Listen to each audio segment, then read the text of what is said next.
आपको बताएंगे कि शादियों के मौसम में लोग सोने से क्यों कतरा रहे हैं। सोना, यहाँ हम उस सोने की बात कर रहे हैं जिसकी कीमत 1 लाख के करीब पहुंच चुकी है और जो सोना लोगों को सोने नहीं दे रहा है। पिछले 1 साल में सोने की कीमतों में करीब 29,000 रुपए की वृद्धि हुई है। 29,000।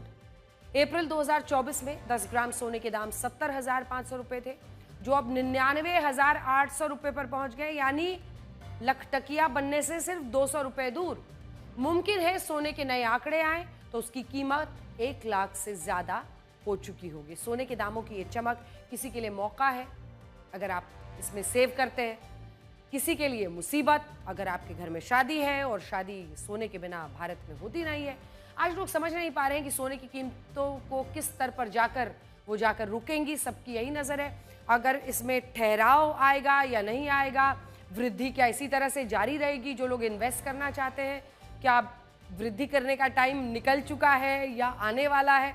बहुत सारे सवाल लोगों के मन में। फिलहाल तो सोने की कीमतों ने आम आदमी की मुश्किलें बढ़ा दी है, क्योंकि भारत के लोगों के लिए सोना एक धातु नहीं बल्कि एक भावना है, एक परंपरा है, एक संस्कार है, एक सुरक्षा की गारंटी है। कुल मिलाकर मामला इमोशनल है। अब तक शादी विवाह का मौसम है तो सोना सिर्फ बाजार की नहीं बल्कि पूरे एक समाज की कहानी है जिससे हर कोई प्रभावित है। सोने की कीमतों में वृद्धि की सबसे बड़ी वजह युद्ध, डॉलर की कीमतों में अस्थिरता को माना जा रहा है। ट्रंप द्वारा लगाए गए टैरिफ ने भी बाजार में अस्थिरता पैदा की है, जिसका असर सोने के दामों में वृद्धि के रूप में नजर आ रहा है। जिन लोगों ने पहले से सोने में इन्वेस्ट किया हुआ है, सबसे खुश वही हैं जिन्होंने पहले ही खरीद लिया है, जिन्होंने पहले ही देख लिया कि बाजार में अस्थिरता है, उन्होंने सोचा कि नहीं, अब यहाँ पर इन्वेस्ट करना ठीक नहीं है, सोना खरीद के रखते हैं। ऐसे लोग बहुत खुश हैं क्योंकि उन्होंने कम स्तर पर खरीदा था।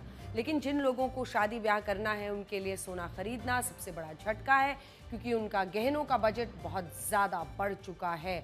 इसका असर बाजार में नज़र भी आ रहा है। बहुत से लोग ऐसे हैं जो इन कीमतों पर सोना खरीदने में सक्षम नहीं है। अब वो कम कैरेट के सोने या आजकल बहुत सारे अलग अलग मेक भी आते हैं, नकली गहनों से काम चलाने की तैयारी कर रहे हैं। सोने की कीमतों में वृद्धि से सर्राफा बाजार में मंदी नजर आ रही है, क्योंकि सोने की फूटकर खरीदारी में गिरावट आई है।